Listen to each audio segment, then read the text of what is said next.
नाम्नां साष्टसहस्रञ्च ब्रूहि गार्ग्य महामते। महालक्ष्म्या महादेव्या भुक्तिमुक्त्यर्थ सिद्धये। गार्ग्य उवाच सनत्कुमारमासीनं द्वादशादित्य सन्निभम् अपृच्छन् योगिनो भक्त्या योगिनामर्थ सिद्धये। सर्वलौकिक कर्मभ्यो विमुक्तानां हिताय वै भुक्तिमुक्तिप्रदं जप्यमनुब्रूहि दयानिधे। सनत्कुमार भगवन् सर्वज्ञोऽसि विशेषतः आस्तिक्य सिद्धये नृणां क्षिप्र धर्मार्थ साधनं। खिद्यन्ति मानवाः सर्वे धनाभावेन केवलं सिद्ध्यन्ति धनिनो नस्य नैव धर्मार्थ कामनाः। दारिद्र्यध्वंसिनी नाम केन विद्या प्रकीर्तिता केन वा ब्रह्म विद्यापि केन मृत्यु विनाशिनी। सर्वा संसारभूतैका विद्या नाम केन कीर्तिता प्रत्यक्ष सिद्धिदा ब्रह्मन् तामा चक्ष्वदयानिधे। सनत्कुमार उवाच साधु पृष्टं महाभागा सर्वलोकहितैषिणः महतामेष धर्मश्च नान्येषामिति मे मतिः। ब्रह्म विष्णु महादेव महेन्द्रादि महात्मभिः सम्प्रोक्तं कथयामद्य लक्ष्मी नाम सहस्रकम्। यस्योच्चारण मात्रेण दारिद्र्यान्मुच्यते नरः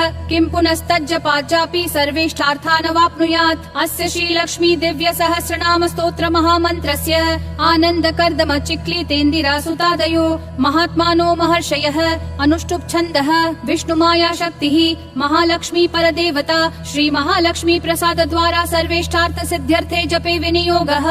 ध्यानम् पद्मनाभ प्रियां देवीं पद्माक्षीं पद्मवासिनीं पद्मवक्त्रां पद्महस्तां वन्दे पद्मामहर्निशम्। पूर्णेन्दुवदनां दिव्य रत्नाभरण भूषितां वरदाभयहस्ताढ्यां ध्यायेत् चन्द्र सहोदरीम्। इच्छारूपां भगवतः सच्चिदानन्द रूपिणीं सर्वज्ञां सर्वजननीं विष्णु वक्षस्थलालयां दयालुमनिशं ध्यायेत् सुख सिद्धि स्वरूपिणीम्। ओम् नित्यागतानन्त नित्यानन्दिनी जनरञ्जिनी नित्य प्रकाशिनी चैव स्वप्रकाश स्वरूपिणी महालक्ष्मीर्महाकाली महाकन्या सरस्वती भोग वैभव संधात्री भक्तानुग्रहकारिणी ईशावास्या महामाया महादेवी महेश्वरी हृल्लेखा परमाशक्तिर्मातृका बीज रूपिणी नित्यानन्दा नित्यबोधा नादिनी जनमोदिनी सत्य प्रत्ययनी चैव स्वप्रकाशात्म रूपिणी त्रिपुरा भैरवी विद्या हंसा वागीश्वरी शिवा वाग्देवी च महारात्रि कालरात्रिस्त्रिलोचना भद्रकाली कराली च महाकाली तिलोत्तमा काली कराल वक्त्रांता कामाक्षी कामदा शुभा चंडिका चंड रूपेशा चामुंडा चक्रधारिणी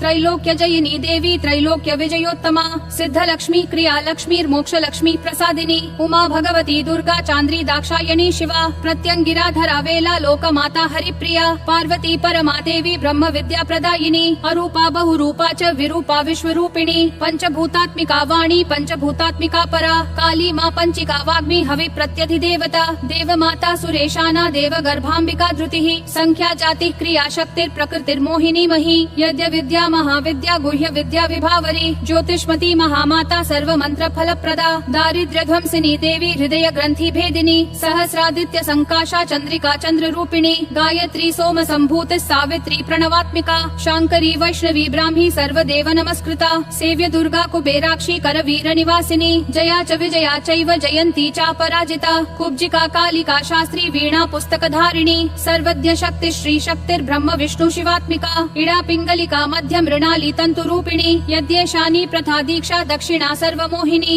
अष्टांग योगिनी देवी निर्बीज ध्यान गोचरा सर्वतीर्थ स्थिता शुद्धा सर्व पर्वतवासिनी वेद शास्त्र प्रमादेवी षडंगादि पदक्रमा शिवा धात्री शुभानंदा यज्ञ कर्म स्वरूपिणी व्रतिनी मेनका देवी ब्रह्माणी ब्रह्मचारिणी एकाक्षर परातारा भव बंध विनाशिनी विश्वंभरा धराधारा निराधाराधिक स्वरा राका कुहूरमावस्या पूर्णिमानुमतिर्द्युतिः सिनीवाली शिवावश्या वैश्वदेवी पिशंगिला पिप्पला च विशालाक्षी रक्षोग्नि वृष्टिकारिणी दुष्ट विद्राविणी देवी सर्वोपद्रवनाशिनी शारदा शरसंधाना सर्वशस्त्र स्वरूपिणी युद्ध मध्यस्थिता देवी सर्वभूत प्रभंजनी अयुद्धा युद्ध रूपा च शांता शांति स्वरूपिणी गंगा सरस्वती वेणी यमुना नर्मदा पगा समुद्र वसनावासा ब्रह्मांड श्रोणी मेखला पंचवक्त्रा दशभुजा शुद्ध स्फटिक सन्निभा रक्ता कृष्णा सिता पीता सर्ववर्णा निरीश्वरी कालिका चक्रिका देवी सत्या तु वटुका स्थिता तरुणी वारुणी नारी ज्येष्ठा देवी सुरेश्वरी विश्वंभरा धरा कर्त्री गला गल विभंजनी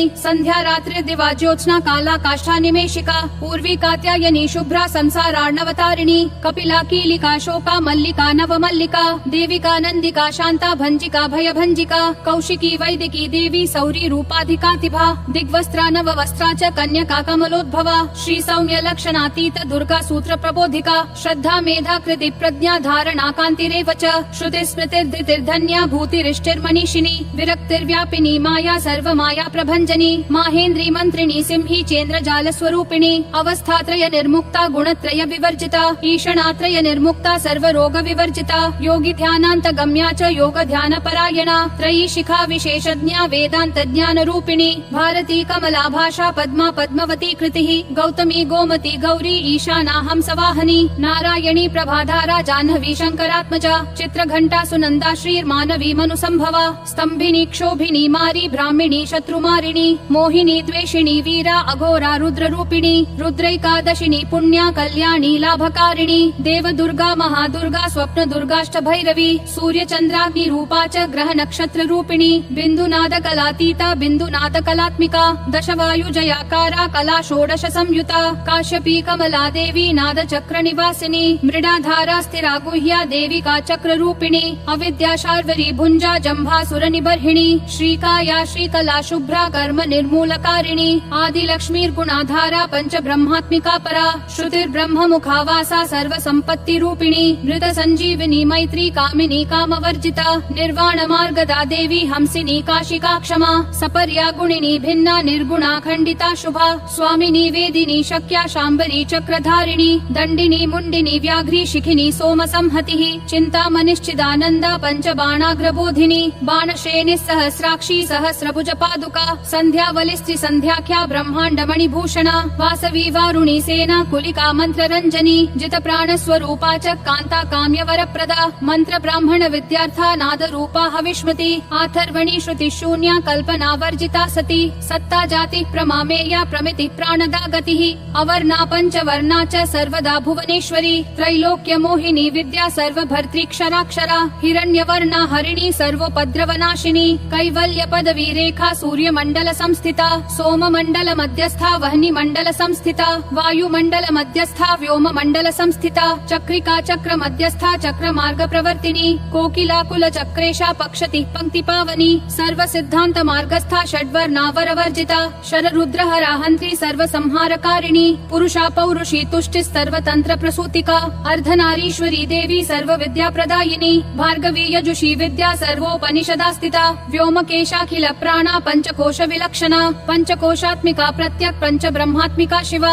जगज्जरा जनित्री च पंचकर्म प्रसूतिका वाग्देव्याभरणाकारा सर्व काम्य स्थित स्थितिः अष्टादश चतुष्षष्ठी पीठिका विद्यया युता कालिका कर्षण श्यामा यक्षिणी किन्नरेश्वरी केतकी मल्लिका शोका वाराही धरणी ध्रुवा नारसिंही महोग्रास्या भक्ता नामार्तिनाशिनी अंतर्बला स्थिरा लक्ष्मी जरा मरणनाशिनी श्रीरंजिता महाकाया सोम सूर्याग्निलोचना अदितिर्देव माता च अष्टपुत्राष्ट योगिनी अष्ट प्रकृतिरष्टाष्ट विभ्राज द्विकृता कृतिः दुर्भिक्ष ध्वंसिनी देवी सीता सत्या च रुक्मिणी ख्यातिजा भार्गवी देवी देव योनिस्तपस्विनी शाकंभरी महाशोणा गरुडोपरि संस्थिता सिंहगा व्याघ्रगा देवी वायुगा च महाद्रिगा अकारादीक्षकारान्ता सर्व विद्याधिदेवता मंत्र व्याख्यान निपुणा ज्योतिष शास्त्रैकलोचना इडा पिंगलिका मध्या सुषुम्ना ग्रंथि भेदिनी कालचक्राशयोपेता कालचक्र स्वरूपिणी वैशारदी मति श्रेष्ठा वरिष्ठा सर्वदीपिका वैनायकी वरारोहा श्रोणी वेला बहिर्वलिः जम्भिनी जृम्भिनी जृम्भकारिणी गणकारिका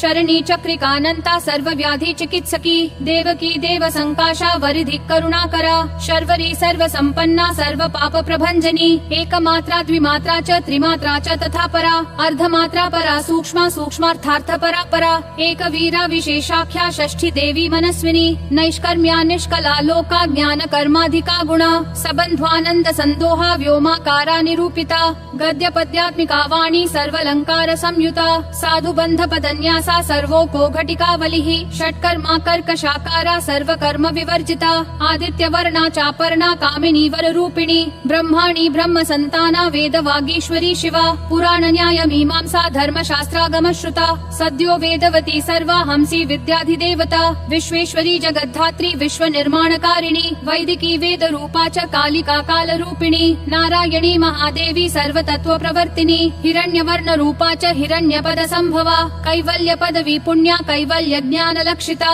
ब्रह्म संपत्ति रूपा च ब्रह्म संपत्तिकारिणी वारुणी वारुणाराध्या सर्व कर्म प्रवर्तिनी एकाक्षर परा युक्ता सर्व दारिद्र्य भंजिनी पाशान्कुशान्विता दिव्या वीणा व्याख्याक्ष सूत्रभृत एकमूर्तिस्त्रयी शाकरी मूर्तिर्मधुकैटभ भञ्जिनी साङ्ख्या साङ्ख्यवती ज्वाला ज्वलन्ती कामरूपिणी जाग्रन्ती सर्वसम्पन्तिः सुषुप्तान्वेष्टदायिनी कपालिनी महादंष्ट्रा भ्रुकुटी कुटिलानना सर्वावासा सुवासा च बृहद्यष्टिश्च चक्वरी छन्दो गणप्रतिष्ठा च कल्माशी करुणात्मिका चक्षुष्मती महाघोषा खट्क चर्मधरा शनिः शिल्प वैचित्र्य विद्योता सर्वतो भद्रवासिनी अचिन्त्य लक्षणाकारा सूत्र भाष्य निबन्धना सर्व वेदार्थ सम्पत्तिः सर्वशास्त्रार्थ मात्रका अकारादिक्षकारान्त सर्ववर्णकृत स्थला सर्वलक्ष्मी सदानन्दा सार विद्या सदा शिवा सर्वज्ञा सर्वशक्तिश्च खेचरी रूप गोच्छ्रिता अणिमादि गुणोपेता पराकाष्ठा परागतिः हंसयुक्त विमानस्था हंसारूढा शशिप्रभा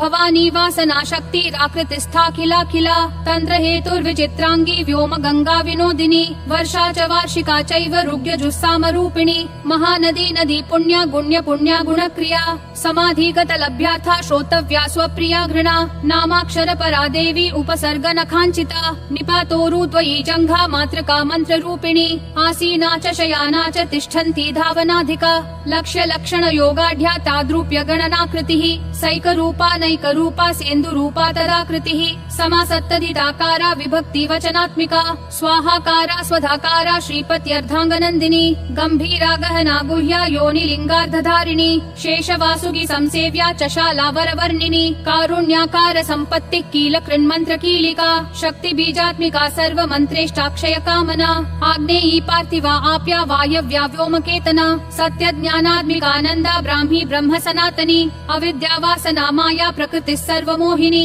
शक्तिर्धारण शक्तिश्च चिदचिच्छक्ति योगिनी वक्त्रारुणा महामाया मरीचिर्मदमर्दिनी विराट स्वाहा स्वदा शुद्धा निरूपास्ति शुभक्तिका निरूपिता द्वयी विद्या नित्या नित्य स्वरूपिणी वैराजमार्ग संचारा सर्व सत्पथदर्शिनी जालन्धरी मृडानी च भवानी भवभञ्जनी त्रैकालिक ज्ञान तन्तु श्रीकाल ज्ञानदायिनी नादातीता स्मृति प्रज्ञा धात्री रूपा त्रिपुष्करा पराजिता विधानज्ञा विशेषित गुणात्मिका हिरण्यकेशिनी हेम ब्रह्म सूत्र विचक्षणा असंख्येय परार्धान्त स्वर व्यञ्जन वैखरी मधुजिह्वा मधुमती मधुमासोदया मधुः माधवी च महाभागा मेघ गम्भीर निस्वना ब्रह्म विष्णु महेशादि ज्ञात व्यार्थ विशेषगा नाभो वह्नि शिखाकारा ललाटे चन्द्र सन्निभा भ्रूमध्ये भास्कराकारा सर्वतारा कृतिर्हृदि कृत्तिकादि भरण्यन्त नक्षत्रेष्ट्यार्चितोदया ग्रह विद्यात्मिका ज्योति ज्योतिर्विन्मति जीविका ब्रह्माण्ड गर्भिणी बाला सप्ता वर्ण देवता वैराजोत्तम साम्राज्य कुमार कुशलोदया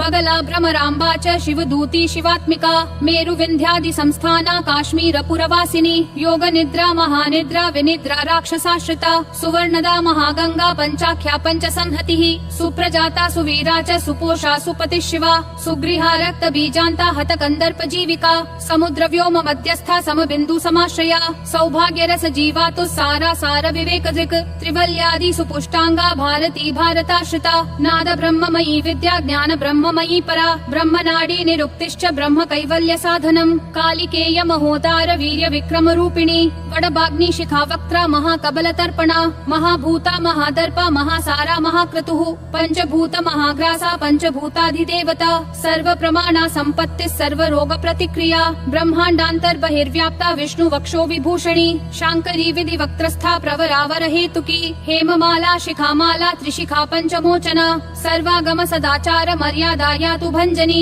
पुण्य श्लोक प्रबन्धाढ्या सर्वान्तर्यामि रूपिणी सामगान समाराध्या श्रोत कर्ण रसायनम् जीवलौकैक जीवातुर्भद्रोदार विलोकना तटित कोटिल सत्कान्तिस्तरुणी हरिसुन्दरी मीन नेत्रा च सेन्द्राक्षी विशालाक्षी सुमङ्गला सर्वमङ्गल सम्पन्ना साक्षान् मंगल देवता देह हृद्दीपिका दीप्तिर्जीव पाप प्रणाशिनी अर्धचन्द्रोल्लसद्दंश्रा यज्ञवाटी विलासिनी महादुर्गा महोत्साहा महादेव बलोदया डाकिनीड्या शाकिनीड्या साकिनीड्या समस्त जुट निरंकुशा नाकि वन्द्या षडाधाराधिदेवता भुवनद्यानि निःश्रेणी भुवनाकार वल्लरी शाश्वती शाश्वताकारा लोकानुग्रहकारिणी सारसी मानसी हंसी हंस लोक प्रदायिनी चिन्मुद्रालंकृत करा कोटि सूर्य समप्रभा सुख प्राणी शिरोरेखा सददृष्ट प्रदायिनी सर्वसाङ्कर्य दोषग्नि ग्रहोपद्रवनाशिनी क्षुद्र जन्तु भयग्नि च विषरोगादिभञ्जनी सदा शान्ता सदा शुद्धा गृह छिद्र निवारिणी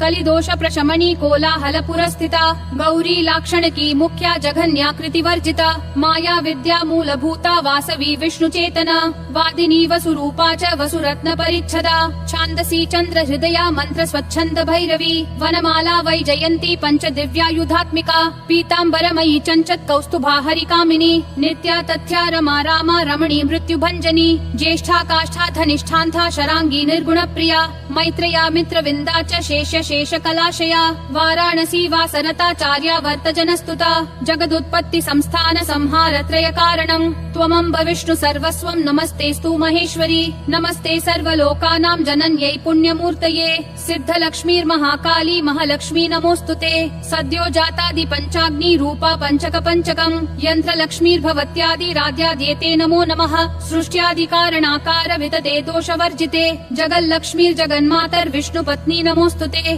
नवकोटि महाशक्ति समुपास्य पदाम्बुजे कनत् सौवर्ण रत्नाढ्ये सर्वाभरण भूषिते अनन्ता नित्य महर्षि प्रपंचेश्वर नायकी अत्युच्छ्रित पदान्तस्थे परम व्योम नायकी नाकपृष्ठगताराध्ये विष्णु लोक विलासिनी वैकुण्ठ राज महर्षि श्रीरंग नगराश्रिते रंगनायकी भूपुत्री कृष्णे वरद वल्लभे कोटि ब्रह्मादि संसेव्ये कोटि रुद्रादि कीर्तिते मातुलुंगमयं खेटं सौवर्ण चषकं तथा पद्मद्वयं पूर्णकुम्भं कीरं च वरदाभये पाशमङ्कुशकं शङ्खं चक्रं शूलं कृपाणिकां धनुर्बाणौ चाक्षमालां चिन्मुद्रामपि बिभ्रति अष्टादश भुजे लक्ष्मीर्महाष्टादश पीठगे भूमि नीलादि संसेव्ये स्वामी चित्तानुवर्तिनी पद्मे पद्मालये पद्मी पूर्ण कुम्भाभिषेचिते इन्दिरेन्दीन्दिराभाक्षि क्षीर सागर कन्यके भार्गवी त्वं स्वतन्त्रेच्छा वशीकृत जगत्पतिः मङ्गलं मङ्गलानां त्वं देवतानां च देवता त्वमुत्तमोत्तमानं च त्वं श्रेयः परमामृतम्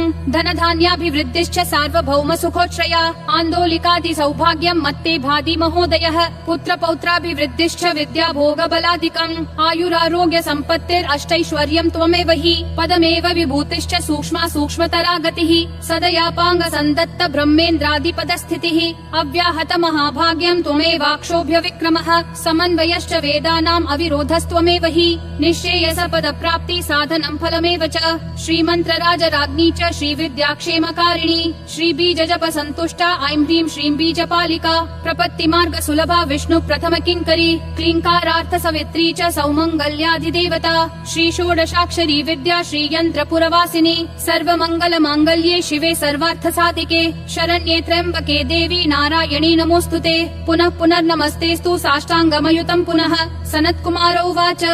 एवं स्तुता महालक्ष्मीर्ब्रह्म रुद्रादिभिः सुरैः नमद्भिरार्तैर्दीनैश्च निःस्वद्वैर्भोगवर्जितैः ज्येष्ठाजुष्टैश्च निःश्रीकैः संसारात् स्वपरायणैः विष्णुपत्नी ददौ तेषां दर्शनं दृष्टितर्पणम् शरत्पूर्णेन्दुकोट्याभ धवलापाङ्गवीक्षणैः सर्वात् सत्त्व समाविष्टां चक्रैः हृष्टावरं ददौ महालक्ष्मीरुवाच